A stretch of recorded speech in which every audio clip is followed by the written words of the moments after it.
এরপরে ইয়মনা ইসলাম আপনি লিখেছেন, আমার 9 মাসের বাচ্চা ভূমিষ্ঠ হওয়ার আগে পেটে মারা গেছে।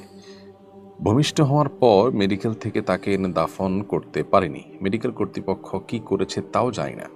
প্রশ্ন হলো, ওই সন্তান বাবা মার জন্য কি পরকালে সুপারিশ করবে? আশা করি প্রশ্নটা উত্তর দেবে।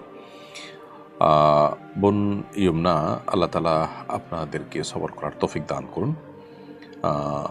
ভূমিষ্ঠ হওয়ার আগে যেহেতু পেটে সন্তান মারা গেছে এবং আপনি দাফন করার সুযোগও পাননি, এক্ষেত্রে আপনার সন্তান আপনার জন্য ইনশাআল্লাহ কিয়ামতের ময়দানে জান্নাতে যাওয়ার কারণ হতে পারে, আপনি যদি সবর করেন, ধৈর্য ধারণ করেন এবং এর বিনিময় যেটা আপনি পাবেন বলে হাদিসে সুসংবাদ দেওয়া হয়েছে সেটার জন্য প্রত্যাশা করেন আল্লাহর কাছে, আশা করা যায় আপনি সেটি পেতে পারেন। হ্যাঁ, কোনো সন্তান এরভাবে ভূমিষ্ঠ হওয়ার সময় বা ভূমিষ্ঠ হওয়ার আগেই বা মাতৃগর্ভে কোনো সন্তান যদি মারা যায়, তাহলে সেক্ষেত্রে সে সন্তান বাবা মার জন্য সুপারিশ করবে এরকম কথা বলা হয়নি। তবে হাদিসে ভাষ্য যেটি মুসনাদে আহমদে এবং তারগিব তারহিবে বিভিন্ন জায়গাতে বর্ণিত হয়েছে, ইবনে মাজায় বর্ণিত হয়েছে, সেই হাদিসের মধ্যে নবী সাল্লাল্লাহু আলাইহি ওয়াসাল্লামের ভাষ্য হলো এরকম যে ইন্না সাকতা লা ইয়াজুরু উম্মাহু বিসুরুরিহি ইলাল জান্নাহ।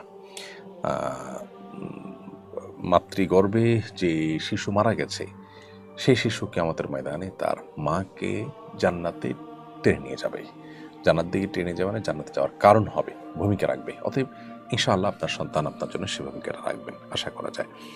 এর জন্য সন্তানের লালন পালন করা বা সন্তানকে আপনার সঠিকভাবে দাফন কাফন করার কোনো শর্ত দেয়নি।